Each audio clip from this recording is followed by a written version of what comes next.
Hello friends, you are watching Kagnesar's lecture.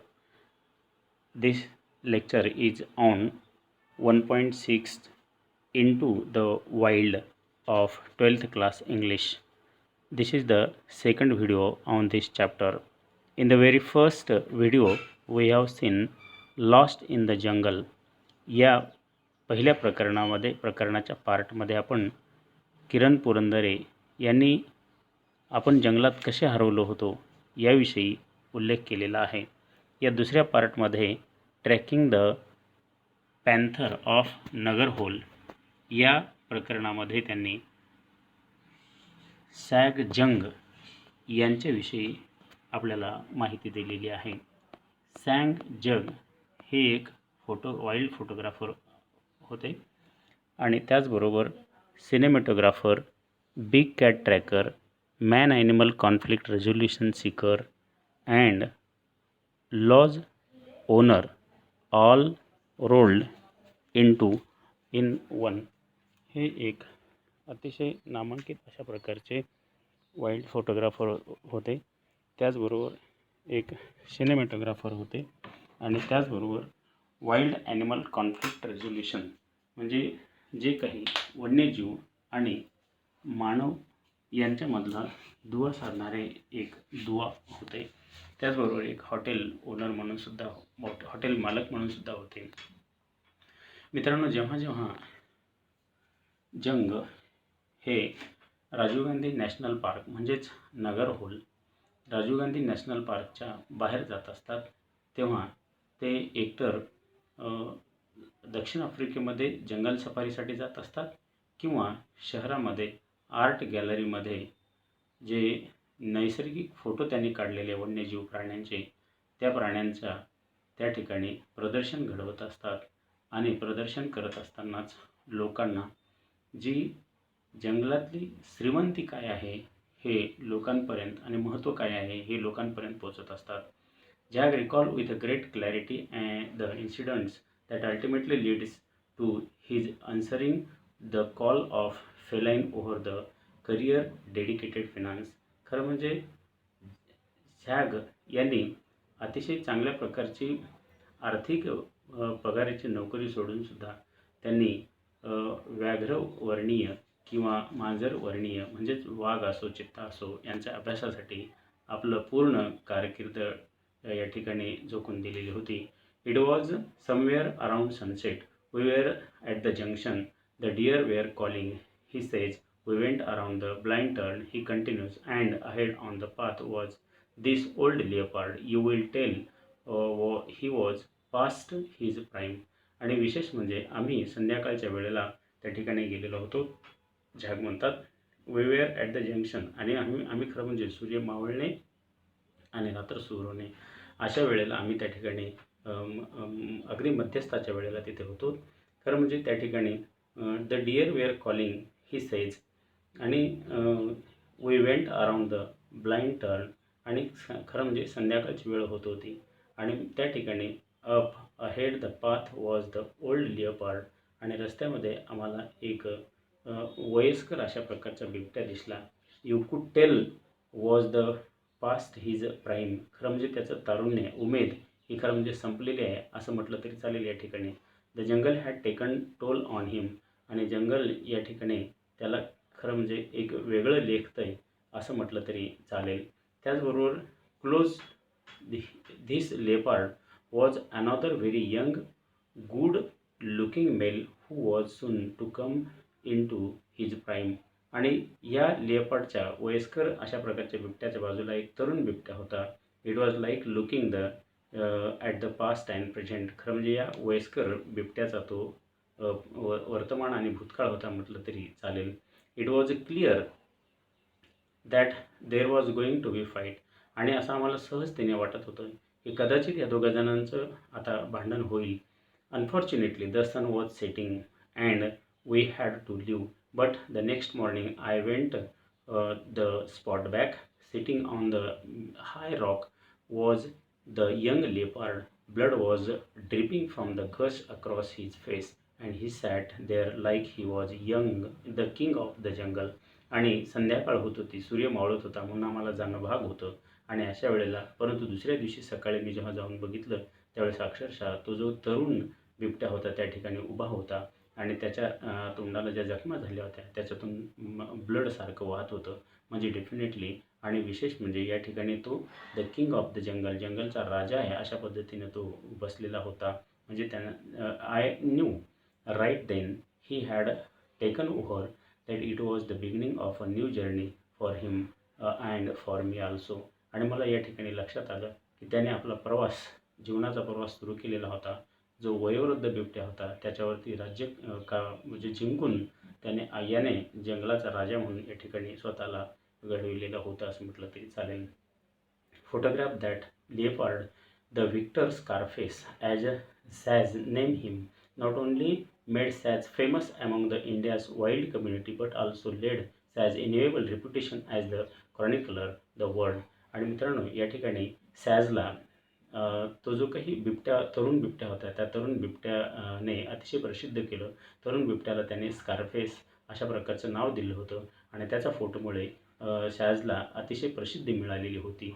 आणि त्याच्या आयुष्यामध्ये through my journey of photographic Scarface I have discovered the other leopard that made discovered his name is tigers. आणि विशेष म्हणजे त्याच्याबरोबरच मी जे स्कारफेसच्या फोटोग्राफीबरोबर इतरसुद्धा वाघांचा शोध लावला आणि त्यामध्ये मला खूप प्रसिद्धी मिळाली होती असं शॅज म्हणतात. I also discovered that the current protagonist of my work Saya wild trekking surface. आणि याचबरोबर मला आणखी माझे जे काही मी लिखाणकाम केलेलं होतं वाईल्ड फोटोग्राफीच्या बाबतीमधलं त्यामध्ये साया नावाचा आणखी एक वाघ मला सापडतो आणि तो सुद्धा माझ्यासाठी स्कारफेससारखाच महत्त्वाचा होता. This is the wild first black panther, the behaviour of which being documented so intimately on the camera by tracking its movement. आणि हा जो काही साया होता तो साया खरं म्हणजे ब्लॅक पॅन्थर होता, काळा बिबट्या होता.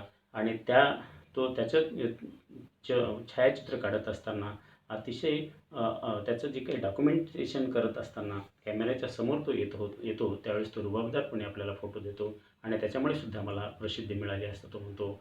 So for all the research on the animal had been done through the camera trap through many month of toil Shaaz has managed to collect precious footage including that the animal mating and together pieces together the incredible landscape of the Black Panther's life. आणि या ठिकाणी आपण जर पाहिलं तर खूप दिवसाच्या परिश्रमानंतर या ठिकाणी कष्टानंतर शाजला एक वेळ मॅनेज करता आलं होतं की याच्या ज्या पाऊलखुणा होत्या सायाच्या किंवा इतर वाघांच्या त्याच्यामुळे त्यांचे मिलन कशा प्रकारचं व्हायचं, ते एका ठिकाणी कसे राहायचे आणि ह्या सगळ्या गोष्टी आणि त्यांच्या जीवनाविषयीच्या काही गोष्टी या ठिकाणी त्याला मिळवता आल्या होत्या. Saya, Scarface and Pardus, the leopard that lost this Scarface have also led Shaaz down in different path of discovery. या ठिकाणी साया असेल, बिबट्या, स्कारफेस असेल किंवा पारडस जो म्हातारा बिबट्या होता ज्याला स्कारफेसने हरवलेलं होतं, या सगळ्यांच्या वेगवेगळ्या प्रकारच्या रस्ते होते. तरीसुद्धा मी ते रस्ते सगळे जीवनमार्गाचे रस्ते शोधले त्यांच्या. Learning about them the loss to their habitat has led Shaaz to create the buffer conflict resolution trust of India BCRTI. आणि खरं म्हणजे या सगळ्यांविषयी मी अभ्यास करत असताना मी एक ट्रस्ट स्थापन केली होती, buffer conflict resolution trust of India, जेणेकरून या वन्यजीव प्राण्यांचा अभ्यास करता येईल आणि त्यांना रक्षण त्यांचं करता येईल. It's and agency that educate villagers who live in the fringe to the forest the importance of the conservation. आणि म्हणून मी या ठिकाणी या एजन्सीद्वारे किंवा या संस्थेद्वारे मी इतर लोकांना सांगत राहिलो की वन्यजीवाचं आपल्याला किती महत्त्व आहे आणि संरक्षण करणं अतिशय महत्त्वाची गोष्ट आहे. We are in the heart of the man animal conflict zone. आणि आम्ही या ठिकाणी एक्सप्लेन द सॅज, आम्ही या ठिकाणी काम करत असतो की मानव, लोक आणि प्राणी या दोघांमधला दुवा आम्ही या ठिकाणी आहेत असं म्हटलं तरी चालेल. There is no specific buffer zone around the Nagarhole. आणि नगर होल म्हणजेच राजीव गांधी उद्यान जे काही आहे त्या राजीव गांधी उद्यानाच्या आजूबाजूला खरं म्हणजे कुठल्याही प्रकारचा बफर झोन, प्रतिबंधित क्षेत्र नाही आहे. The core area of the forest end where the field again. In dry season, elephant and the wild boar incursion into the field are very common. आणि म्हणून या ठिकाणी जर आपण बघितलं प्रतिबंधित क्षेत्र नसल्यामुळे किंवा कुंपण नसल्यामुळे आपण ड्राय सीझनमध्ये काही हत्ती असतील किंवा त्याचबरोबर काही वाईल्ड बोर रानडुकरे असतील हे जंगलाची किंवा आजूबाजूच्या पिकांची नुकसानसुद्धा करत असताना आपल्याला दिसतात. Older leopard like pardas who have lost territory in the forest often carry away livestock from the villages. आणि एवढे आपल्याला लक्षात येतं की आजूबाजूच्या ग्रामीण भागातल्या काही गुरेढोरेसुद्धा जो काही जुना अशा प्रकारचा वाघ होता पारडस त्याच्यासारख्या किंवा अतिशय नवीन अशा प्रकारच्या उमद्या वाघाने सुद्धा ग्रामीण भागातल्या गुराढोरांचे त्यांना पकडून नेऊन जंगलामध्ये त्यांचे प्राण घेतलेले आहेत हे आपल्याला कॉमनली या ठिकाणी दिसतं. This creates resentment among the local towards the animal on occasions leading the unpleasant situation. आणि या गोष्टीमुळे बऱ्याचशा वेळेला आजूबाजूला राहणारे जे काही रहिवाशी आहेत त्यांच्यामध्ये खूप या वाघांविषयी बिबट्यांविषयी चीड निर्माण झालेली सुद्धा आणि अतिशय वाईट परिस्थिती दुःखी परिस्थिती निर्माण झालेली सुद्धा त्यांच्या मनामध्ये आपल्याला बऱ्याचशा वेळेला दिसते. Putting tourist currency to good use under the BCRTI umbrella. SAS provide local with occasional training with aim educating local on the merits of conservation and to help them benefit for tourist currency.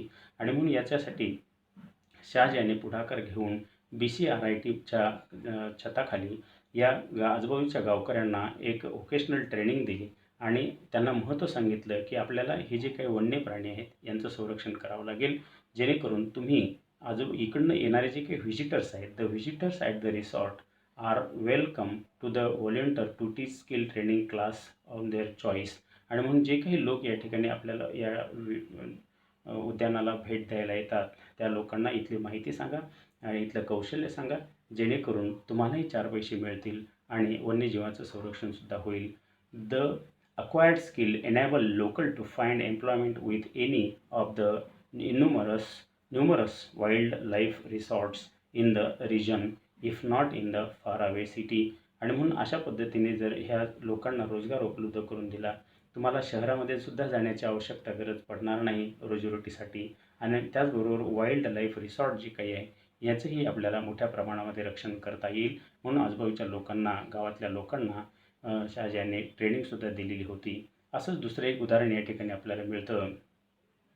मॅडेगौडा नावाचा एक व्यक्ती होता. Madegowda is one such local agriculturist who is train at the BCRTI and is now certified naturalistic employment by the bison. आणि एक ॲग्रिकल्चरिस्ट म्हणजे शेतीतज्ञ व्यक्ती होता मॅडेगौडा. परंतु तो सुद्धा एक वेळेस अतिशय परेशान होता या वाघांमुळे. परंतु त्याला BCRT मार्फत ट्रेनिंग दिली आणि आज तो नॅचरलिस्टिक एम्प्लॉयमेंट बायसन या एका संस्थेमध्ये तो अतिशय चांगल्या पद्धतीने कामाला आहे.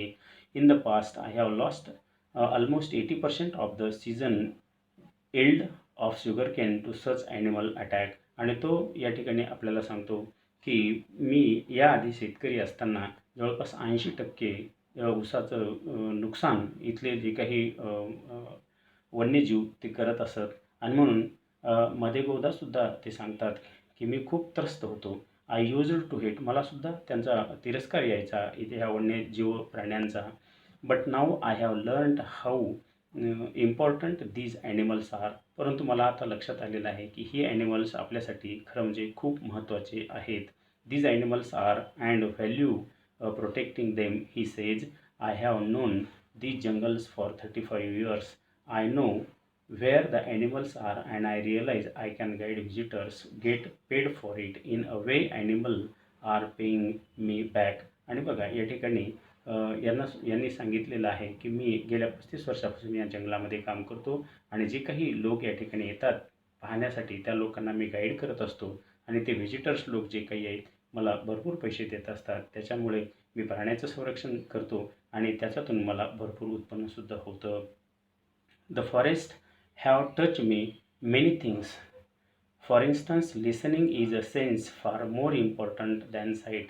आणि या ठिकाणी तो म्हणत असतो की जंगल जे काही ते आपल्याला खूप काही शिकवत असतं. उदाहरणार्थ, लिसनिंग इज सेन्स फार मोर इम्पॉर्टंट दॅन साईट. पाहण्यापेक्षा ऐकणं या ठिकाणी सगळ्यात महत्त्वाची गोष्ट आपल्याला शिकवल्या जाते याच्यातून. ते कशा कशा पद्धतीने, you have to switch your vehicle seat and listen for the forest is constantly communicating through the voices of the birds. तुम्हाला जंगलात आल्याच्या नंतर तुमची गाडी बंद करून थोडा वेळ तुम्हाला वाट पाहत बसावं लागतं आणि ऐकावं लागतं की पशुपक्षी कशा पद्धतीने बोलत असतात. Tracking and animal also teaches for lesson. आणि विशेष म्हणजे या ठिकाणी एक चांगल्या प्रकारचा धडासुद्धा आपल्याला मिळत असतो ॲनिमल्सकडनं. तो कशा प्रकारचा, the black panther had taught me the patience. आणि जो काही काळा चित्ता आहे त्या काळ्या चित्त्याने मला संयम कसा राखावा हे या ठिकाणी शिकवलेलं आहे. But above all it has taught me never stop discovering. आणि सगळ्यात महत्त्वाची गोष्ट या प्राण्याने मला एक शिकवलेलं आहे, शोध घेणं कधीही थांबवू नका. कारण शोध घेतल्याशिवाय तुम्हाला या जगामध्ये काहीही मिळणार नाही. There are just so many amazing experiences to learn and share with the world. आणि जगामध्ये भरपूर अशा प्रकारचे अनुभव आहेत की जे आपल्याला शिकायला आणि इतरांना सांगायलासुद्धा आवडत असतात.